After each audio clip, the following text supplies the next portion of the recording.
29 December 2022 আমাদের জন্য একটি স্মরণীয় তারিখ এই জন্য যে এই দিন বাংলাদেশে সর্বপ্রথম মেট্রো রেল চালু হয়। এমআরটি লাইন 6 এর মাধ্যমে আমরা সর্বপ্রথম মেট্রো রেল যুগে প্রবেশ করি। এটি নিঃসন্দেহে আমাদের জন্য একটি গর্বের অধ্যায় ছিল। কিন্তু প্রিয় দর্শক, আজকের পর্বটি মেট্রো রেলের ইতিহাস সংক্রান্ত নয়, বরং মেট্রো রেল ব্যবহার করতে গিয়ে কোন কোন বিষয়ে আপনার সতর্ক থাকা প্রয়োজন সেই বিষয়গুলো। ঢাকা শহরে এমন অনেকেই আছেন যারা শুরু থেকেই মেট্রো রেল ব্যবহার করে আসছেন, আবার এমন অনেকেই আছেন যারা প্রতিনিয়ত মেট্রো রেল ব্যবহার করছেন এবং প্রতিদিনই মেট্রো রেলে নতুন কিছু মুখ দেখা যায়।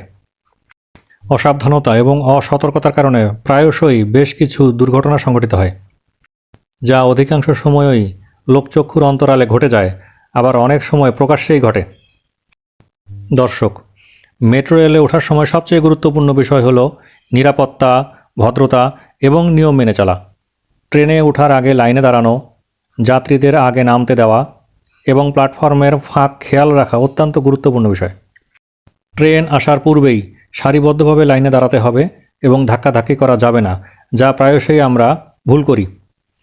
থামার পর অবশ্যই যাত্রীদেরকে আগে নামার সুযোগ দিতে হবে, এইটুকু ধৈর্য আমাদের রাখতেই হবে। প্রবীণ, নারী এবং শিশুদের আগে ওঠার সুযোগ দিতে হবে। স্টেশনের ঘোষণাগুলো মনোযোগ দিয়ে শুনতে হবে। জরুরি পরিস্থিতিতে নির্দেশনা মেনে চলতে হবে।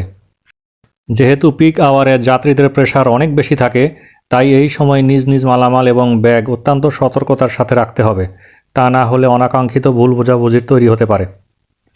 স্টেশন এবং ট্রেনের ভিতরে ময়লা আবর্জনা ফেলা যাবে না।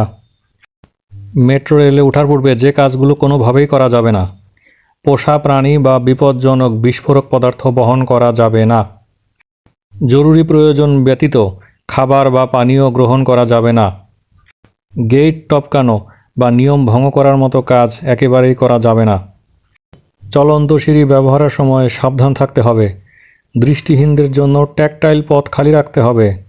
জরুরি পরিস্থিতিতে ধৈর্য ধারণ করতে হবে।